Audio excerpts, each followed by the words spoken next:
Welcome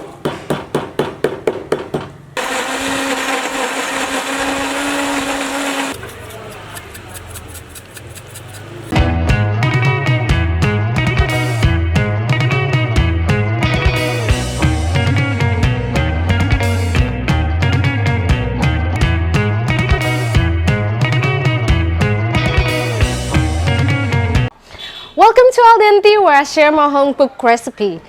Today is my first English episode, so this is the request of one of my former guests in my homestay. Green curry paste. So, should we start our cooking? Let's go!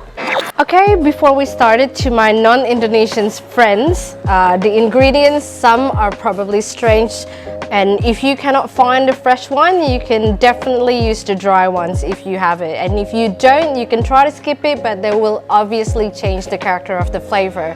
So let's start green curry. So what you need is lots of green chili, and then some lime, and this is galangal.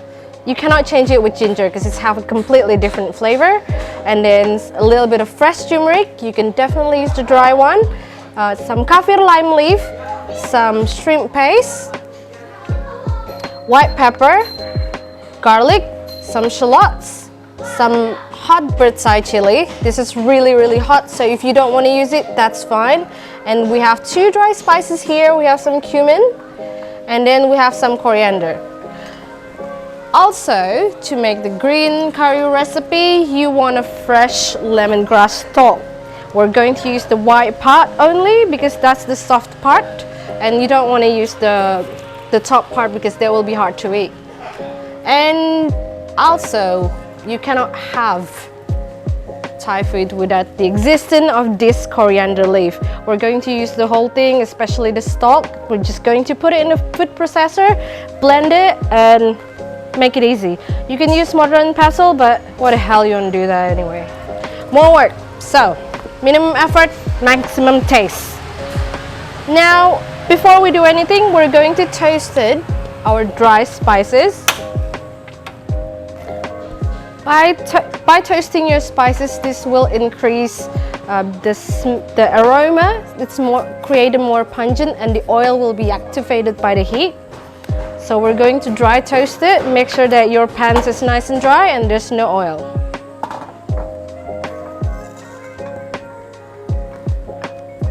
In you go.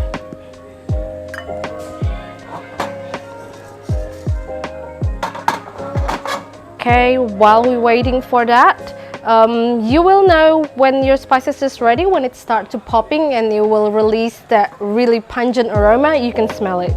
You can tell straight away. Okay, you just strip the outer part. I think about 2 is probably enough. You want to get rid of that. And then you can keep the leaf for garnish or you want to eat it. You want to eat it raw. And then we are going to use the stalk. If you have fresh coriander and it comes with the root, it is the best thing to use because it has more aroma on the roots, but make sure that you clean it.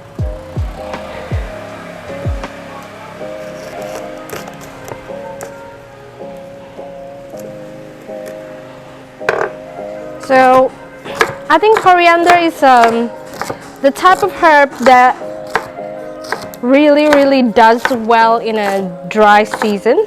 So it grows really big when it when the rainy season starts. It tends to be thinner and the stalk isn't so big. That's the popping noise. That's not the banging noise. That's the popping noise we want.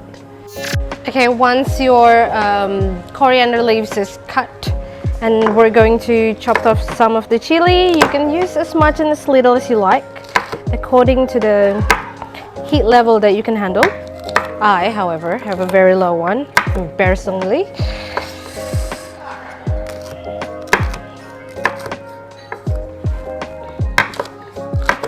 Just roughly cut, because we're going to blend everything together.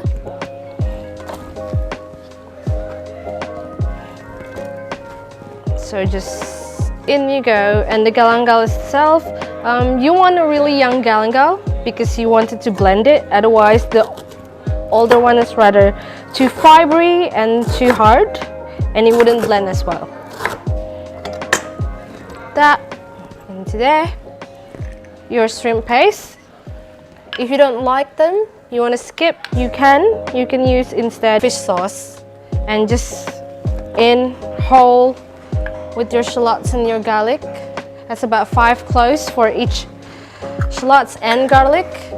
Okay, and then we have a little bit of pepper just to taste. I'm going to put this all together.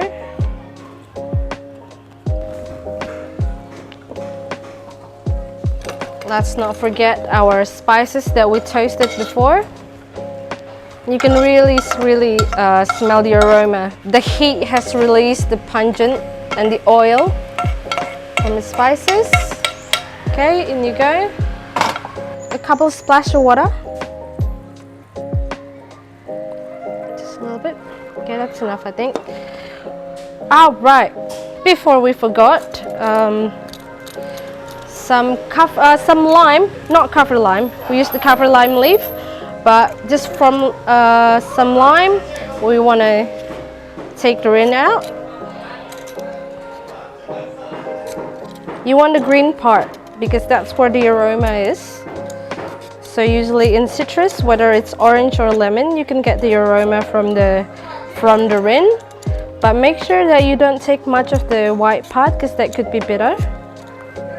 You can of course use your fancy microplane grater to put it in, but either really. There you go, job done.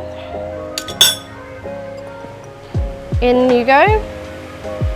Now we're going to blend all this up until it's a really fine paste. Then while we're doing that, we're going to heat up our pan and we're going to heat up our oil. So once it's ready and blend, we're going to fry it up, and they will preserve the paste and have a longer shelf life.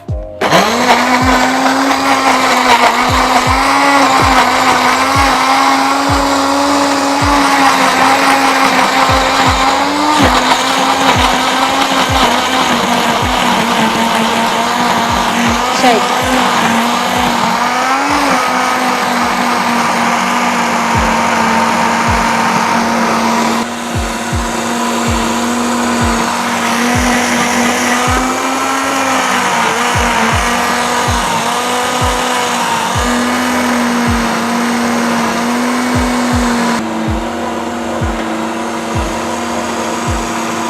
Okay, so that's our very smoothie blendy.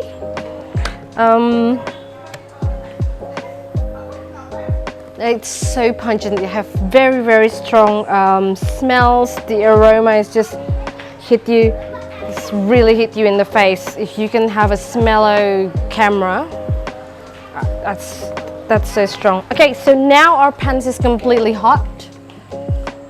Reduce that a little bit, it's already in the smoking point.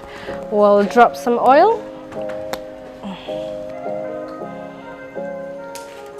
Lots of oil because you want your spices to actually cook through. Therefore, if it's cooked through, then you'll be able to preserve it way longer in your fridge. It will freeze for up to 3 months if you store it completely in an airtight container. And then you throw in, you throw in your kafir lime leaf, just rip it a little bit to release the aroma. And then you also have a whole galangal that would be in slice. We're not going to eat that, we're just going to use it for the flavor and the smell.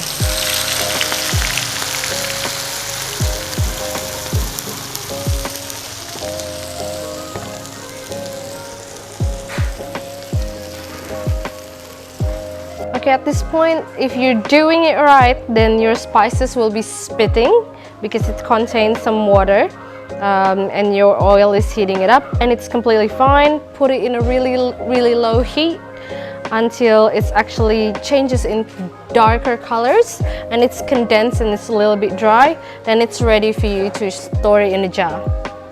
So I'll see you in a minute. A few moments later. Okay.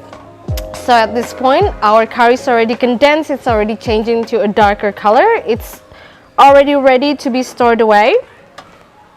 So you just turn it off, take it off the heat. Now, what you want to do is, ideally, you would want it to cool it down. But we're just going to store it in a jar. Put it like that. Label your curry so you know when you made it. Oopsie! Now this curry will be stored in your fridge for quite a long time, a few months if you stored it right. Always use a very clean spoon when you take it, otherwise it will spoil the rest of the batch. And then, okay, you don't want to fill it up too much. Once you get to this point, you kind of want to even it out.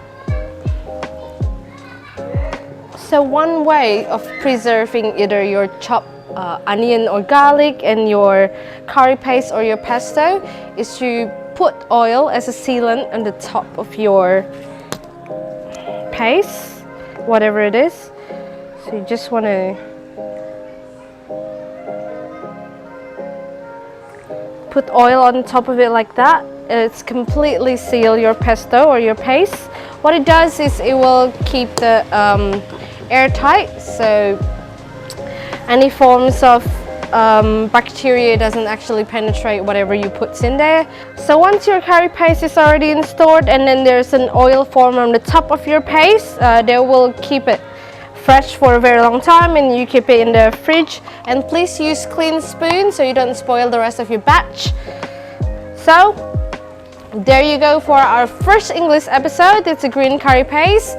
Please like and subscribe and comment below if you do like Al Denti Kitchen to be in English or Indonesian or a little bit of both. Just let me know. Alright, so that's it for today. I'll see you again in next episode. Bye!